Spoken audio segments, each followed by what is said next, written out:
beaucoup. En France et comme partout en Europe, je pense qu'il y a une réelle convergence.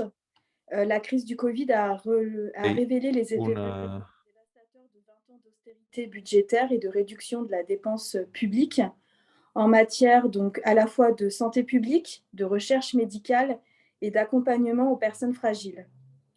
En 20 ans, en France, on compte plus de 60 000 places d'hospitalisation à temps complet, donc lits, qui ont disparu, dont près de la moitié en médecine et chirurgie.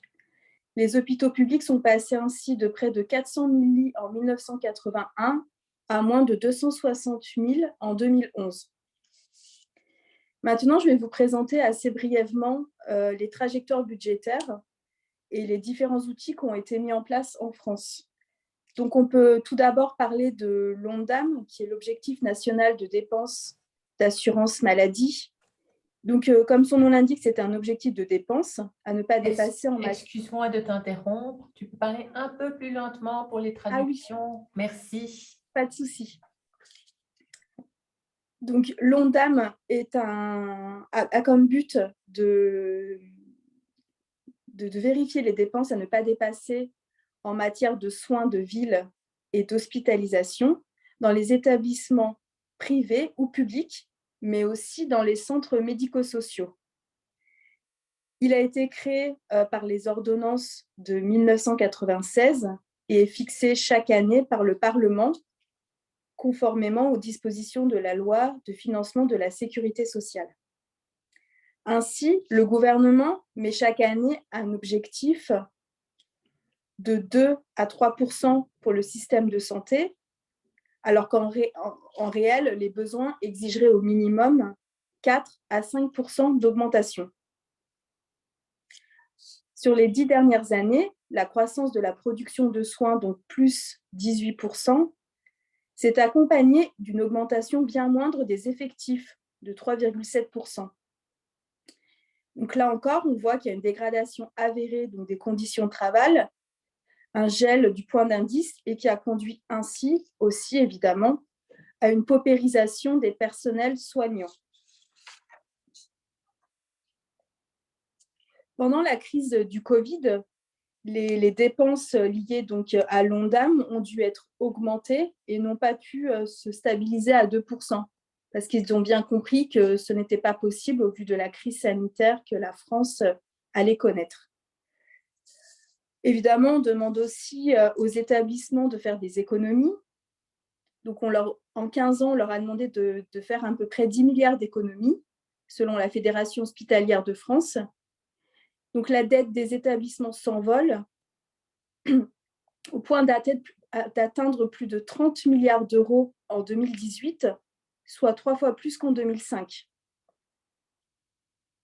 Ensuite, on demande également de combler le déficit de la sécurité sociale.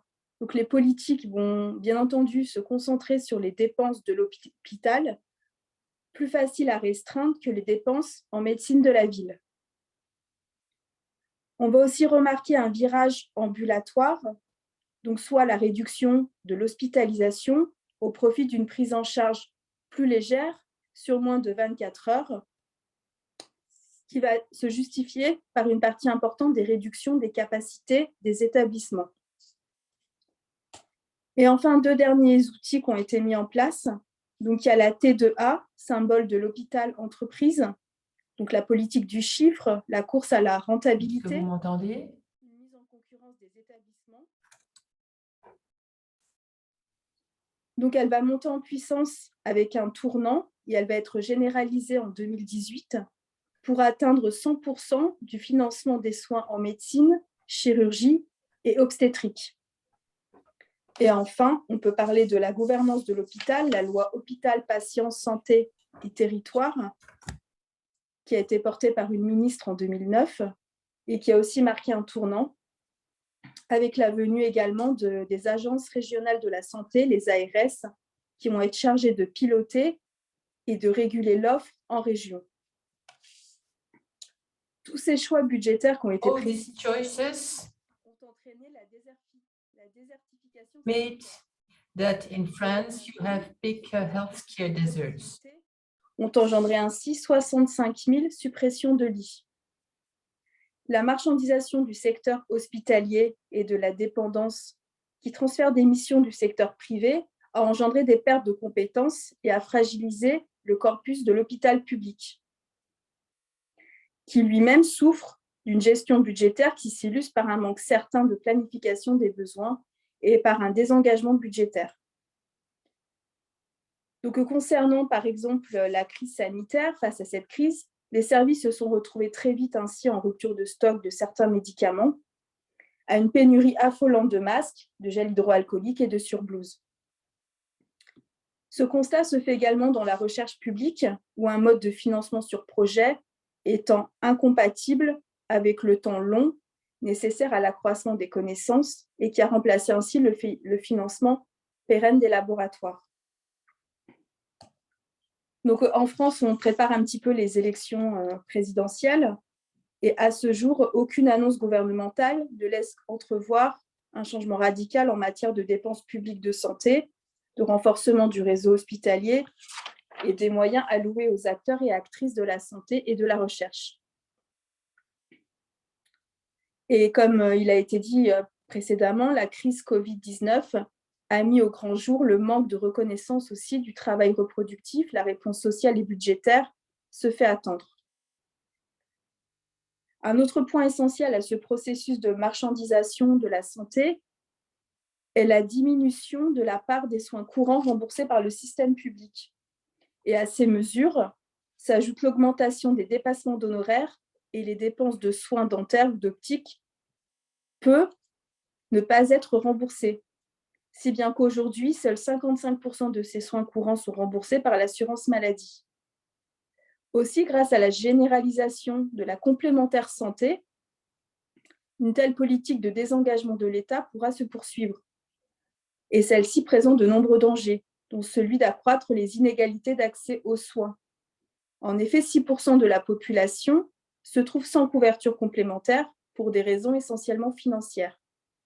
Et parmi ces personnes, on trouve les personnes les plus fragilisées de notre système, donc les inactifs, les chômeurs, les femmes au foyer, les retraités et les étudiants.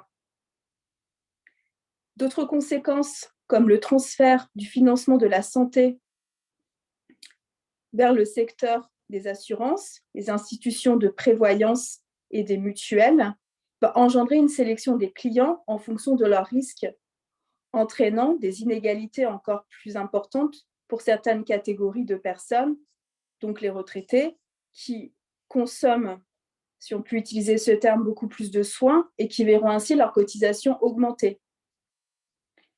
Et enfin, ces choix budgétaires ont bien entendu des dégâts sociaux sur la vie des individus. On remarque que les populations qui subissent déjà la précarité de l'emploi sont souvent ceux qui subissent aussi les renoncements aux soins.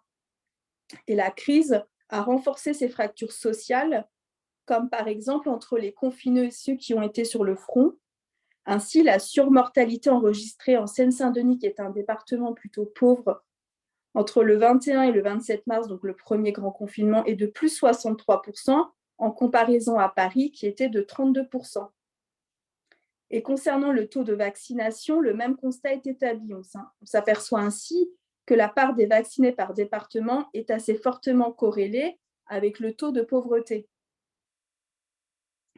Tous ces éléments, conséquences directes de choix politiques, et l'épisode pandémique démontrent que l'État social l'épidémie del COVID est à défendre.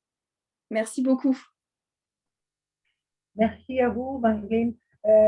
On reconnaît bien la situation dans nos pays. Enfin, en Grèce, c'est la même chose. C'est juste